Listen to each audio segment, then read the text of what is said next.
For Crema Media's Polity, I'm Sanel Dlamini, political analyst of Machiqi, discusses his column titled Zilles Antics, a big disservice to the DA. You say that the interesting irony lies in the fact that Helen Zille mentored DA leader Mmusi Maimane and that Zille changed the DA. Please clarify the statement. Well, after the 1999 elections, the DA started growing consistently. But you will remember that the party's former leader, Tony Leon, laid the foundation because in 1999, under his leadership, the then Democratic Party dislodged the new National Party as the official opposition of the country.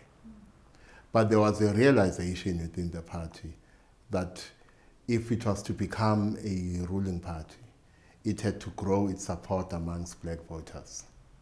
The one leader who did the most to achieve this is Helen Zille, because under her leadership, not only did you see the membership base of the DA becoming more black, as under her leadership the DA succeeded in attracting black people to become members of the party, but also the support base of the DA amongst black voters grew.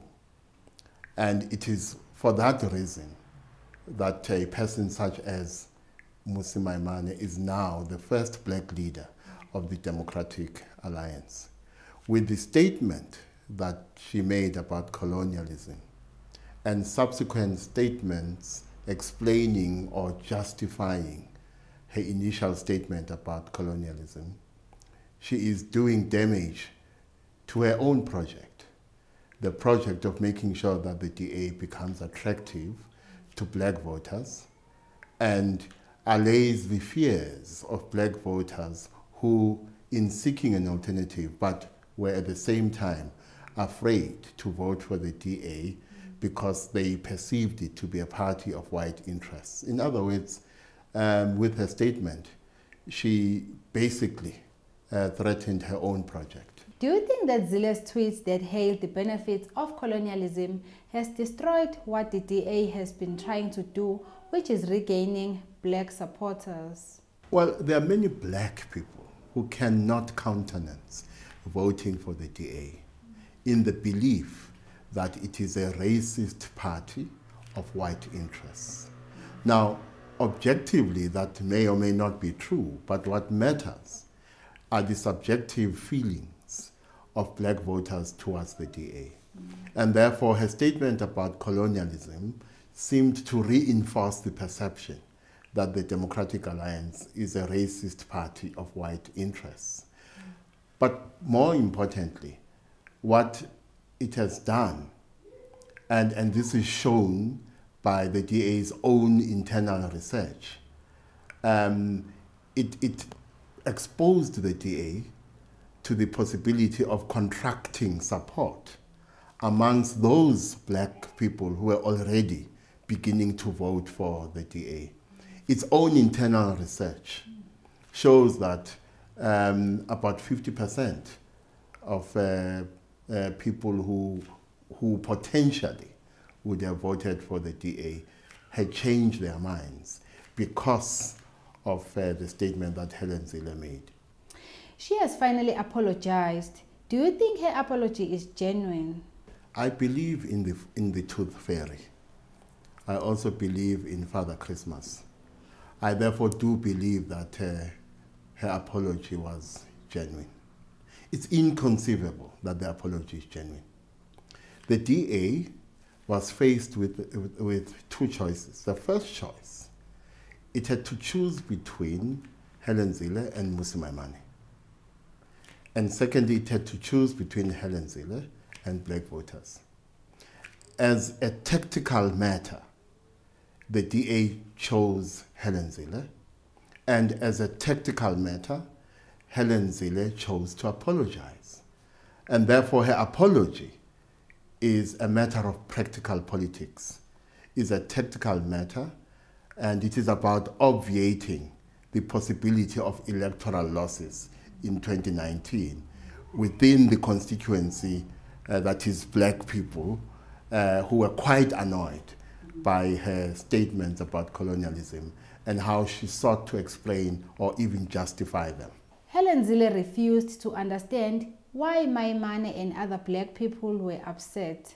Do you think that her apology was the result of the fact that the EFF has threatened the DA to quit supporting it in 2019? Well, I think if the DA was sensitive to the threats that the EFF has made, including the possibility of losing power in Johannesburg, they would have gone much further in the action they have taken against her. Because as a former leader of the DA, telling her she must step down from all leadership positions in the party means absolutely nothing.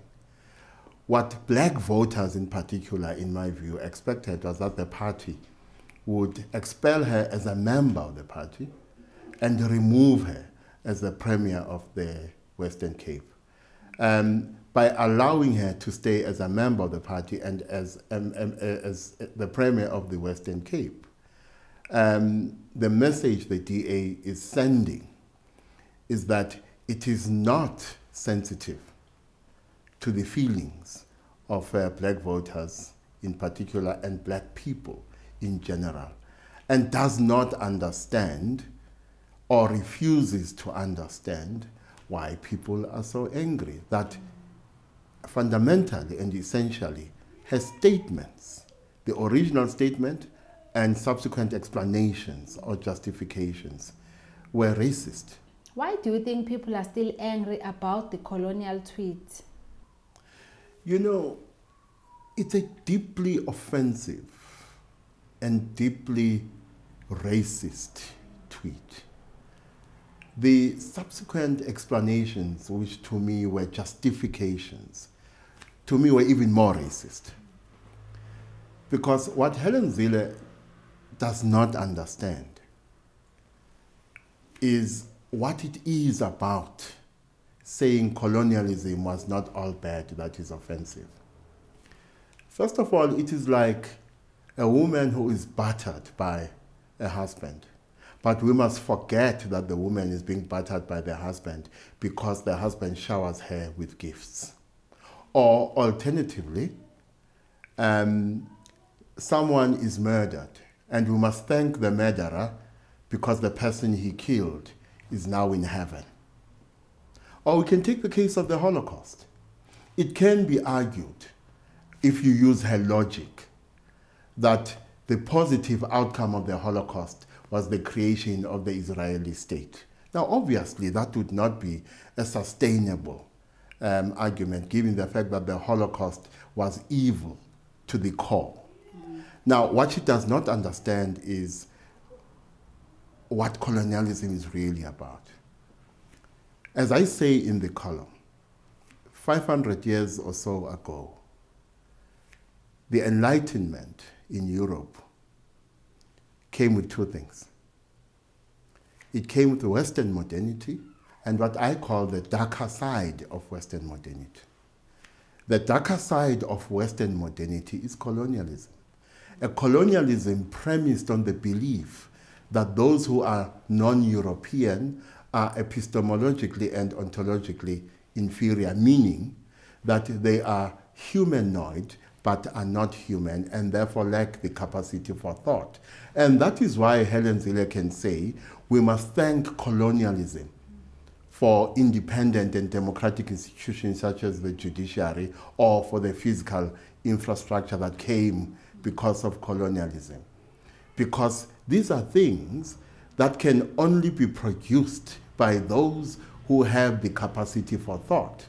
And therefore those who are non-European, in this case black people of South Africa, because they are humanoid but not human and therefore lack the capacity for thought, lack therefore the capacity to create democratic institutions. This is what she does not get by what she is saying about saying colonialism was not all bad.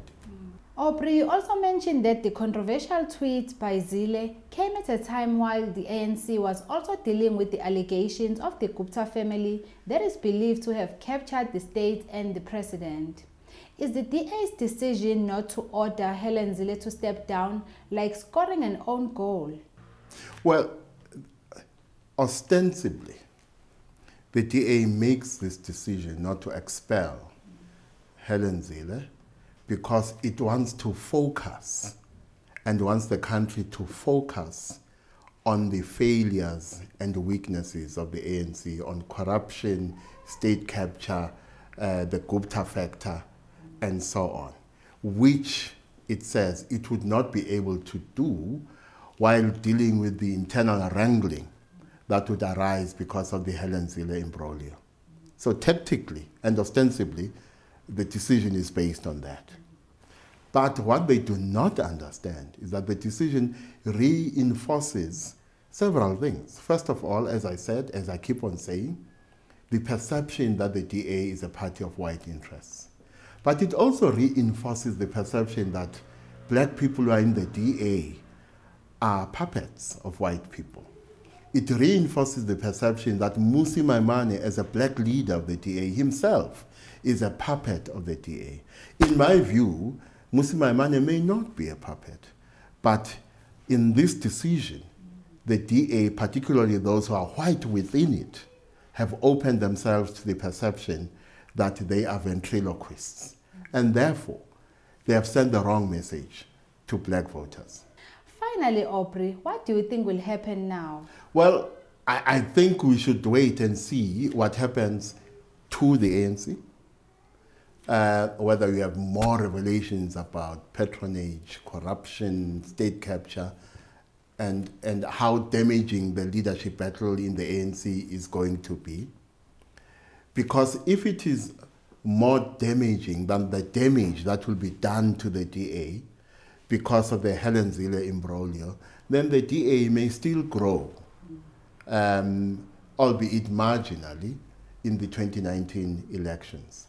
But also, this is a challenge to the EFF, because Julius Malema has argued that if they do not expel her, the EFF may reconsider its position in places like Johannesburg. So we wait to see whether the EFF will punish the DA in places like Johannesburg, because if it does, in all probability then the city of Johannesburg might have a new mayor, a mayor who is not from the DA, as one of the consequences of this neo-colonial statement about colonialism having not been all bad. That was political analyst Aubrey Maimane speaking to Crema Media's Polity about his column titled Zille's Antics, a big disservice to the DA.